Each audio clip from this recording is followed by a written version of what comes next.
comic book fans? This is your host, Travis Collins, aka Duck Punch, back after a glorious 2-day break with another episode of Duck Punch Comics, here to review 4 books that came out on September 22nd, 2010. Today we're looking at Green Lantern Corps number 52, Batman Streets of Gotham number 16, Astonishing X-Men Xenogenesis number 3 of 5, and Fantastic Four number 583. As always, we jump straight to our reviews with Green Lantern Corps number 52, written by Tony Bedard, with art by Adrian Saaf. The story here is concluding the fight with Cyborg Superman and the fall of the Alpha Lanterns, and honestly, at this point, I just don't care. I really, truly just don't care. Boudica, the Alpha Lantern, who rebelled against Cyborg Superman's control, helps recharge the rings of the Green Lanterns nearest to her before assisting them in taking the fight to Hank Henshaw. Henshaw's body is quickly destroyed, but he still has one trick left up his sleeve, leading to a showdown inside of one of the heroes' minds. Alright, here's the thing. This may not be that bad of a story, but I just couldn't be bothered to care about the characters who were treated as the principals. I just don't think Boudica is that interesting.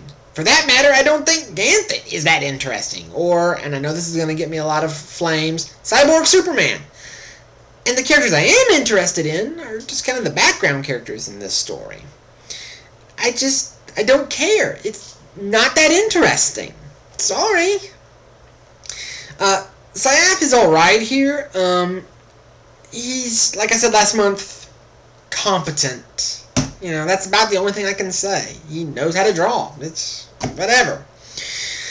Bedard came on to the story at the end of Blackest Night. And while I think the attempt was to wrap up all the lingering questions from Jeff Johns and Peter J. Tomasi's trilogy, this just failed to impress. I'm giving him another issue or two, but with Emerald Warriors being as good as it has been the last 2 months, he's in for a lot of competition, and this just wasn't that good. It wasn't bad, it just wasn't very impressive. And something that was impressive was Batman Streets of Gotham number 16, written by Paul Dini, with art by Dustin Nguyen. As proof that there is in fact a God out there, Paul Dini is back for another chapter of his House of Hush story. And after the crap that was last month's fill-in story, I couldn't be happier. Now, Thomas Elliot, aka Hush, has been masquerading as Bruce Wayne for about a year now, all under the watchful eye of some of Bruce's oldest friends. However, using some of Bruce's connections, he's begun campaigning for the release of some of Gotham's more dangerous criminals, most especially the psychotic serial killer Jane Doe. At the same time, a newly paroled mobster has a grudge against the Waynes, and since Bruce's parents are dead, he sets his sights on taking out Bruce. Except that Bruce is really Hush. So when the two run into each other, literally, you can bet things get really crazy really quickly. Now, Dini has always excelled at writing stories that look at many of Batman's supporting characters and really giving them the spotlight. So in an issue revolving around a sociopath trying his best to be Bruce Wayne, and in a real Twilight Zone kind of way getting his wish, he really gets to shine. My only complaint, and this is pretty minor, is that there's no real segue between the convergent stories. It's all scene, scene, scene. It feels kind of choppy. Nguyen is really great. I usually don't like the sort of sketchy style that's kind of fad right now, but he's sharp enough that he really pulls it off. Streets of Gotham is a great addition to the Batman family of comics, and I was really happy to see Dini back for this one. Hopefully he'll be able to stay long enough to finish this story before going to work only on Zatanna, which is also pretty good. Next up, Astonishing X-Men Xenogenesis, number 3 of 5, written by Warren Ellis, with art by Karare Andrews. Now we're reading a Warren Ellis X-Men book, so you know this is going to be a good day. And boy was this a great issue.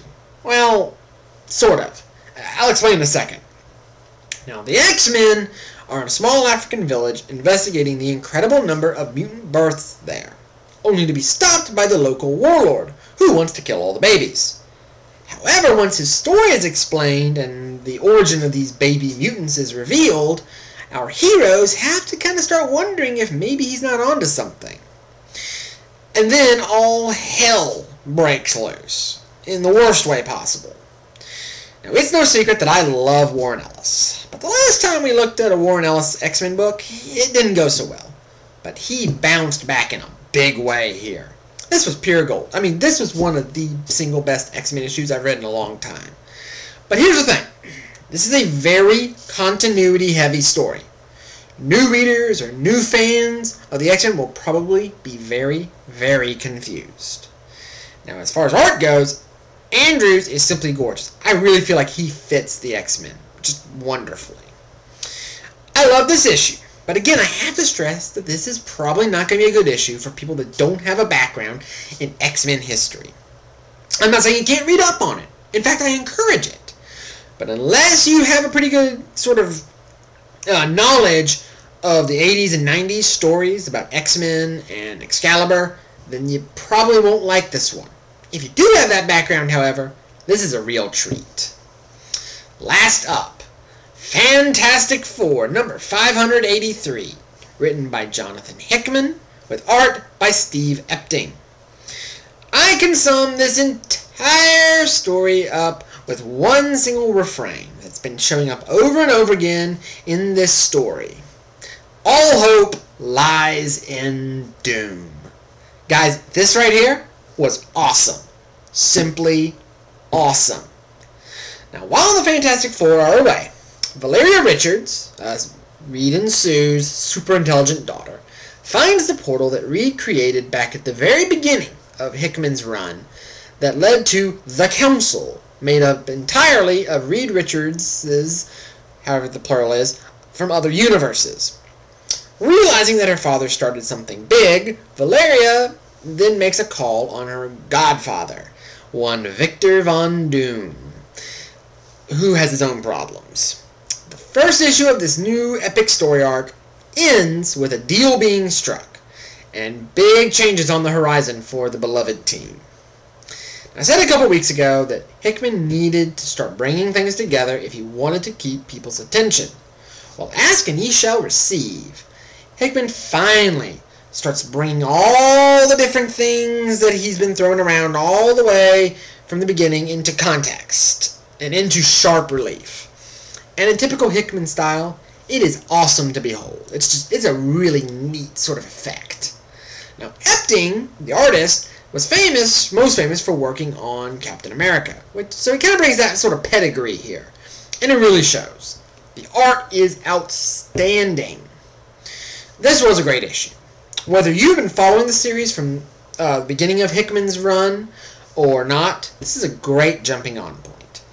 If nothing else, the meeting between Valeria and Doom is worth admission alone. If you like comics, if you like superhero comics, you owe it to yourself to get this book. It's absolutely great. So there you go, guys. 4 books that came out on September 22nd. 3 really, really good ones. And one, I wouldn't call it a stinker, but not that great. As always, leave comments. Let me know what you thought. I will be back tomorrow for another episode, and I will see you guys later.